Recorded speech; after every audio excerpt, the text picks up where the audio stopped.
This is about preparing for your financial year end. Let me just move my Zoom bar so I can see it. There we go. So why the year end? It shouldn't be a year end, basically. Your business should be continually monitored. You should be checking your figures at least once a month. This will help to protect the business, the owners, and the employees. A lot of people do bookkeeping and they do it themselves, or they have a bookkeeper, or they've ended up with somebody who started working on reception, who's ended up processing, or someone who's involved with admin has ended up doing the bookkeeping. But it goes beyond just processing those transactions. What this screen is telling you about, and I can send these slides to anybody who wants afterwards, this slide is telling you about checking what you've got against external sources.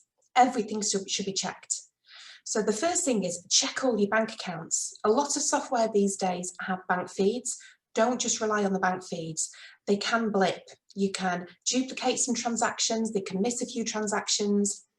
You can manually enter a transaction and it never actually matches against the bank feed, and it just sits there and it throws the balances out.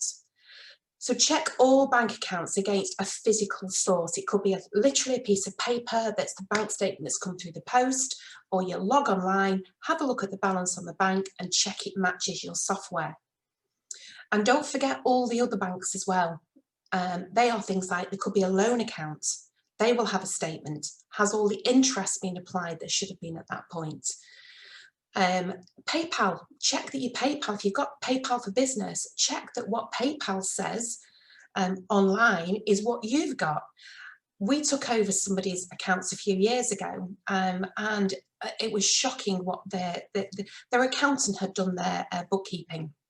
I use the term accountant loosely. Anybody can call themselves an accountant. This person was not an accountant. And they'd done the bookkeeping, and according to his bookkeeping, their PayPal account was overdrawn by £150,000, and it wasn't. They had £50,000 in their PayPal account. Their credit card accounts, according to their accounts, the credit card company owed them £75,000, and they didn't. The credit card, they used it to fund the business, so they owed the credit card money, not the other way around. So nothing had ever been checked. Customer statements. If you send regular statements to your customers, they will soon tell you if there's something wrong. If you tell them that they still owe you some money, they'll check on their system and come back and say, I don't owe you that money. So that's a way to check that your customer side is correct. Suppliers. Check against statements, supplier statements. Ask your suppliers for statements every now and again, and check with what they've got as outstanding agrees with what you've got. Also, in your bookkeeping system, always go and have a look at the area where it tells you your unpaid invoices or bills. Our team check that regularly for clients, and we find there's a whole host, sometimes there's hundreds and hundreds of receipts that have been put into the bookkeeping system and never been paid down, never been paid off. And it's just because there's something wrong somewhere. Maybe that payment's been processed in a different way and it's somewhere else. In effect, it's been duplicated, which means that you are showing that you've paid out more money than you have. And you may have claimed your VAT twice, you may be then getting tax relief twice. So that's another area to go and check as well. The next thing is about your trial balance. It's an often overlooked report. A lot of people don't really understand what it's about. Its use has changed over the years from when it used to be for manual bookkeeping. Now it's all computerized, so the use of it has changed. But it's an extremely useful report. When you're processing an accounts, every single transaction you ever post goes to a nominal account. And the trial balance lists every single nominal account in your accounts, and it gives you the balance.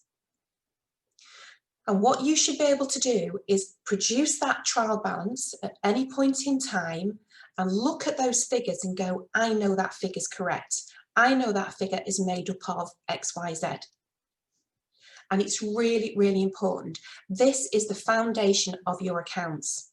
When you go to see an expert, you go and see Peter to have your 9-month planning, or you go to see Daniel to say, I need to put as much money as I can into my pension, because that's going to be for me, and it will reduce my corporation tax. This is the information, this is the foundation that's going to produce the figures that they work from. So this has got to be right. So what you need to do is you need to split this trial balance report into 2 sections. One section is profit and loss, and one section is balance sheet. When your system was first set up, each nominal code was assigned to either a profit and loss or a balance sheet. And if your bookkeeper may have added new codes in, and they would have said at the time, is this a balance sheet code or a profit and loss code? And somewhere in your system, it will tell you which is which. So split them into 2. Then look at all the profit and loss codes. And what you'll see is, as you can just about see as the example I've got on there, that there's either credit balances or debit balances. Now, if they are profit and loss codes, a credit balance is income and expenditure is a debit. So I would expect that all income codes would be a credit and all expenditure codes would be a debit. That's the general rule.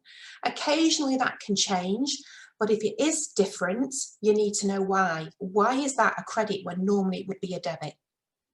And if you've got, say, let's say you employ 1 member of staff, and you look at your trial balance and it says your wages for this year are £160,000, you think, that member of staff is not earning £160,000. There's something wrong somewhere. You might look at the rates and it says your rates bill is, or it says your rates this year is £250. Rates aren't £250 for the year. Again, could be something wrong. So just question those balances.